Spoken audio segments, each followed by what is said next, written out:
Welcome to Bereavement UK. Today we're interviewing Clive Black.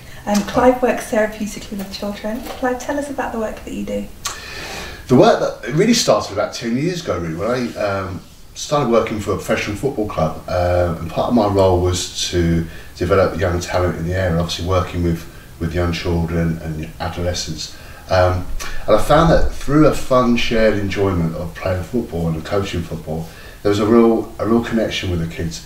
And I felt that there was something that I felt I was quite good at, so I wanted to expand that into to actually understand more about engagement, more about connecting with people, especially young people. So I engaged in a counselling course whilst at the same time working in a local educational behavioural difficulty school, trying to find ways where I can access these kids through various issues that they've had, were very suspicious of adults getting close to them. And I wanted to find a way where I could get into their world and understand what it was like for them as unique individuals to actually experience life how they experienced it. So I went down the track of doing all these qualifications and putting into practice all the things that I learned. And one of the things that I found that was really successful is creativity. Having fun, creative environment where kids can express themselves through paint, through clay, through sand, quite often a mixture of all three together at some point. But it was a way for them to kind of like distract themselves away from the barriers that they clearly put up for a reason, to kind of show me and show themselves what exactly going on inside for them. That was a really, really good way. So with what they showed me, what they presented to me, we could actually work with that. And what I particularly liked about what you said there was that each individual, each child is a unique individual, and Absolutely. You're trying to find a way of connecting with that individual person. Absolutely, because their experience of their situation is their experience, is unique to them, so you can't actually put a template on this is the issue, so this is the result, this is the actual outcomes that we want, and this is how we're going to get them, because each child experiences their own particular environment, their own personal journey differently. So it's respecting that individuality and working with that child in an area that they feel safe and comfortable, trusting to be able to express what's going on for them. So building a therapeutic relationship. The relationship is the most vital part of it, because bearing in mind the kids that I used to work with, a lot of them had lots of trust issues with adults that have continually let them down, continually promised things that they've never delivered. So why should I trust you? Why should I trust you? So it takes a fair degree of time to build up that relationship, and therapeutically working creatively with these kids was a really, really good way for me to do that.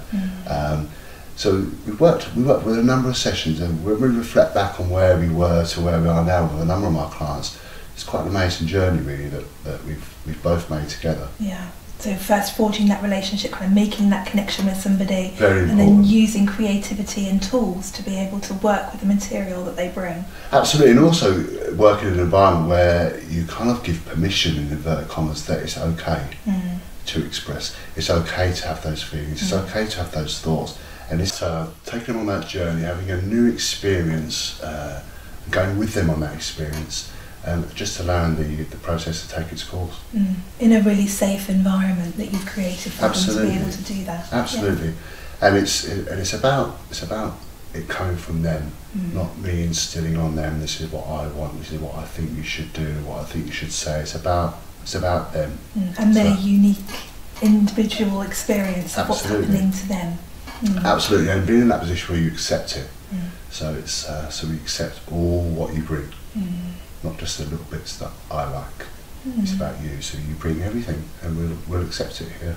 Yeah, that feels really nurturing. Yeah, and it's quite amazing. Just it takes a little while to get used to that, and that's that trust. Do you really mean that? Can you really take all I've got? And once they realise that it is a safe place, and we can hold what they have, and the barriers come down, and it's amazing what actually does come out.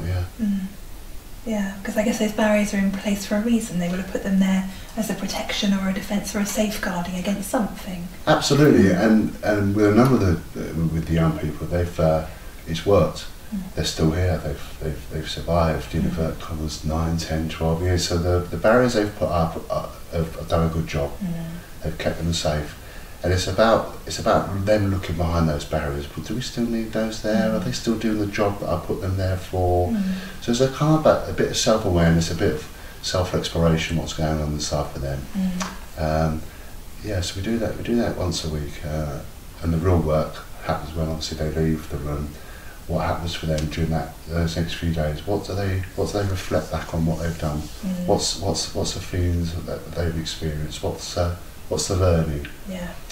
Quite often you see the results a week later when they come back in, when they verbalise what happened last week. I was thinking about that last week, and I don't know, but I felt this as a result of that. So there's some definite learning there and some reflection, which is the important part. And you're going to do some podcasts for us, Clive, aren't you? On Yes. working creatively with children. What kind of things do you think that you might be doing? It's about creativity, and the first one that I have in mind is working with sand. So working with sand, in a way, is kind of creating a little snapshot of the world, how they see it, and their place within it. So we use a sand tray. It's blue in colour, which kind of represents the sea, and the size represents the sky.